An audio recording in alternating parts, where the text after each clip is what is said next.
sont là pour nous maintenir en vie, mais ils ne veulent pas que nous atteignions notre autosuffisance, notre dépendance, notre indépendance économique. Est-ce qu'on peut dire que la misère, finalement, est le gagne-pain de beaucoup d'ONG? Les ONG, c'est ce qu'ils font ici, c'est ce qu'ils veulent faire comprendre à d'autres qu'ils sont là pour aider, mais en fait, c'est pas vrai. Tout le monde sait que c'est pas vrai. Et vous avez vu comment M. Kagame a dû faire pour essayer d'aider le Rwanda. Et vous avez vu comment Chavez a dû faire pour essayer d'aider les Vénézuéliens. Le jour où un gouvernement voudra qu'on ait une Haïti meilleure, vous verrez qu'il n'y aura pas beaucoup d'ONG, 2, 3 ou 4. Mais pourquoi avoir des milliers et des milliers d'ONG? Chacun fait ce qu'il veut. Le Canada te promet 20 millions de dollars. Donc le Canada envoie des ONG canadiens pour reprendre les 20 millions et rentrer au Canada. Les Américains font de même. Et ça, c'est pas une aide.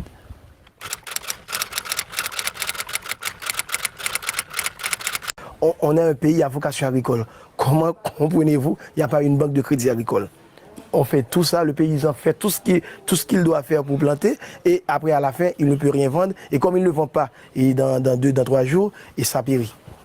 Donc il faut l'agro-industrie, il faut des usines de transformation. Et si les ONG veulent aider, par exemple, donner à manger aux enfants, on ne peut pas importer du riz des États-Unis pour donner à manger aux enfants. On achètera du paysan et le paysan verra que maintenant ce qu'il fait a de l'importance et vous allez voir que petit à petit, on trouvera notre route, notre chemin. Mea culpa, de mea culpa en mea culpa. Bill Clinton a fait son mea culpa, j'ai bien entendu d'autres qui ont fait leur mea culpa. Je ne crois pas que c'est ce dont nous avons besoin. Nous avons besoin d'une politique ferme, d'un président ferme et d'un groupe ferme qui dit bon ok, ça suffit, nous on doit aller de l'avant. Mais faire des mea culpa et n'apporter aucun changement, ça ne rime à rien.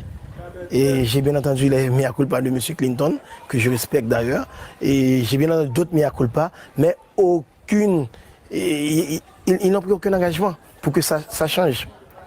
Et donc, malheureusement, c'est ça. Mais pour le commerce du riz, pour la détaxation, c'est pas seulement le riz, c'est tout. On importe tout maintenant. On importe tout de la République dominicaine ou des États-Unis d'Amérique. Donc maintenant, on est vraiment dépendant de la République dominicaine économiquement. Est-ce que c'est normal? Non, c'est pas normal. Est-ce qu'on doit avoir des problèmes avec les Dominicains? Non.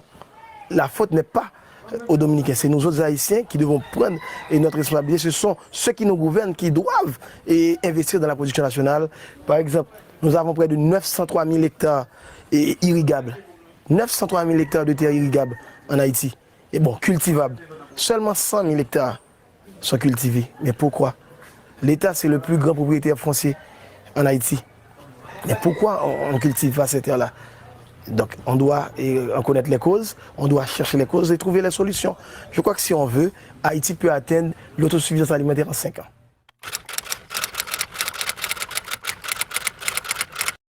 Encore une fois, c'est l'irresponsabilité de l'État. L'État n'est pas responsable, l'État n'a jamais été responsable. Je viens de vous dire que l'État est propriétaire de plus de 30% des terres du territoire national, mais l'État est irresponsable. Ici, il y a des lois. Il y a des lois qui disent, voilà, monsieur le maire, voilà ce que vous devez faire. C'est une question que vous auriez dû poser au maire de Pestel. Il y a les lois sont là.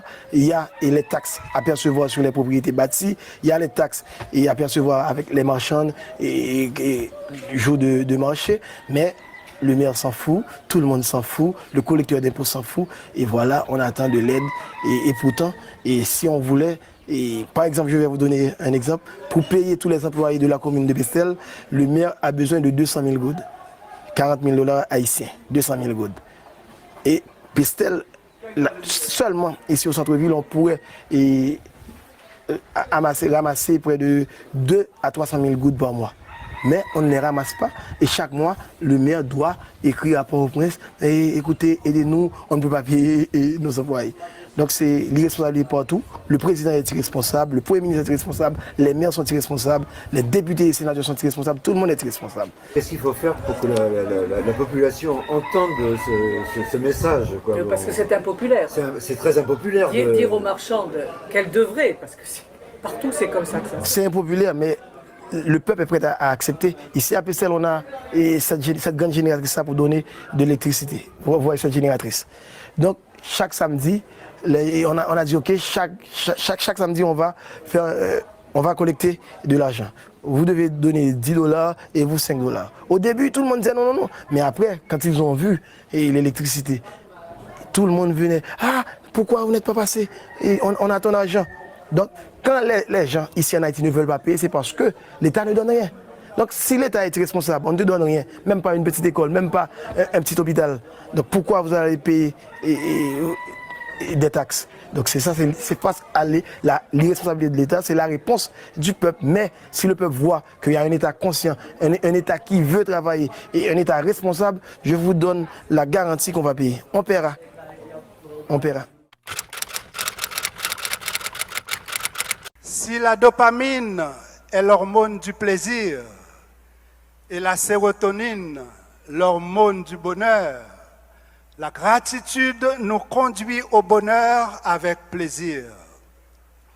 Que je suis ravi d'exprimer mes sincères remerciements à la congrégation des Pères de Sainte-Croix, dont le provincial et le révérend Père Néré nous honorent de leur présence. Fier d'avoir étudié au Collège Notre-Dame, je rends hommage à ce prestigieux temple de l'éducation digne du bienheureux Basile Moreau. En mémoire du révérend Père Yvon Joseph, qu'il me soit permis, cher Père Éric, mon frère, de saluer la dimension théologique de ton travail et les œuvres innombrables des Pères de Sainte-Croix qui ont déjà consacré 75 années au service de la jeunesse haïtienne. Au provincial et à notre alma mater, 75 merci et un vibrant applaudissement.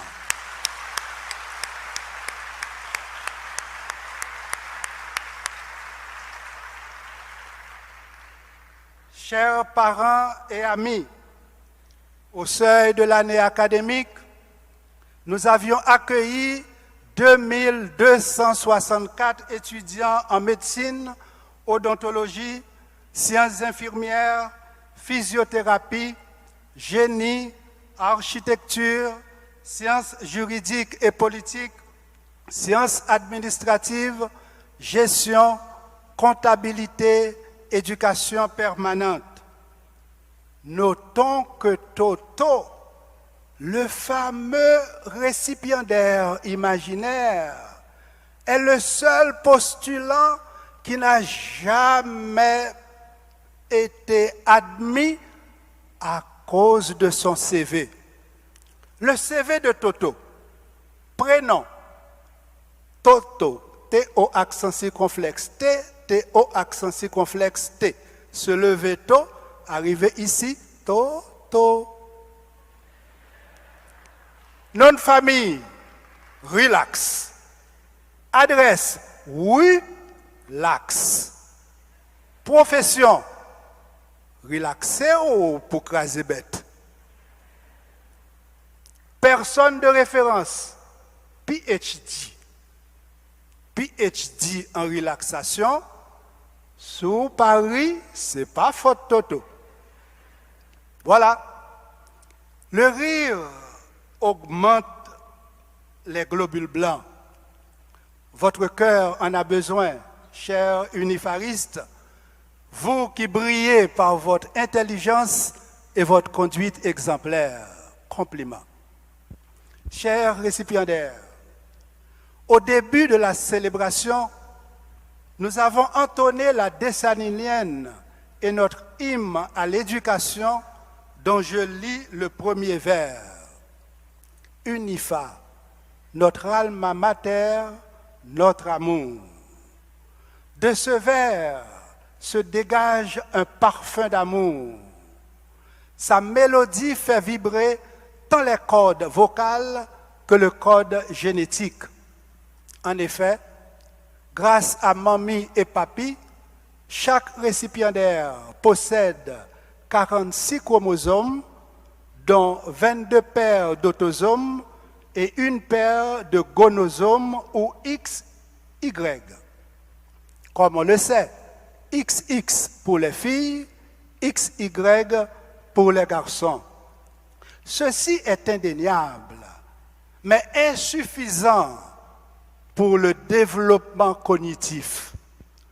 En apportant son humble contribution à votre formation, l'Alma Mater ajoute un complément nécessaire et indispensable à votre patrimoine chromosomique.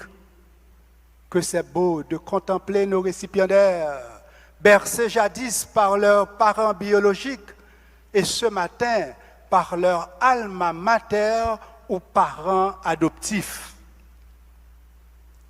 La relation mère et enfant se nourrit de l'oxytocine, une molécule d'amour. La relation alma mater et récipiendaire reflète la corrélation existant entre l'ADN et l'ARN. L'acide ribonucléique, l'ARN, est né de l'ADN, n'est-ce pas?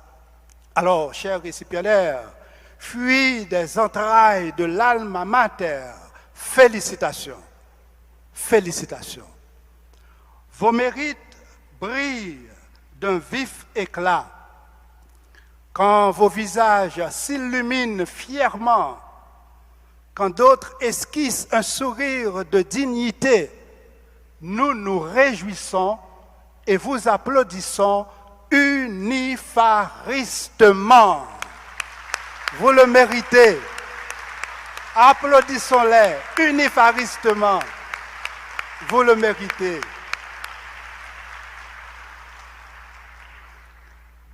À vos parents biologiques, nous adressons également nos sincères félicitations. Éducation petite nous, c'est un plus bel rêve parents haïtiens toujours gagnent dans fond cœur. Depuis l'école primaire, secondaire, rivé dans l'université, sacrifice parents yo accepté fait qu'on monte plus haut, jusqu'au plus haut, passer bois plus haut. Je dis moment arrivé pour nous honorer ni parents qui là avec nous matin, ni l'autre qui empêchait ou qui vivent à l'étranger. Oui, nous méritons une belle couronne qui chargée avec diamant remerciement. Chapeau bas pour nous-mêmes parents. Bravo pour nous.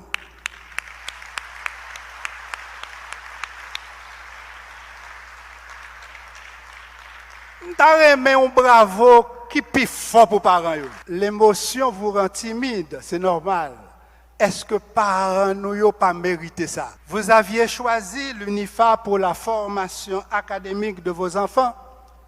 Il nous incombe la responsabilité de promouvoir l'éveil de la conscience en leur offrant le savoir scientifique.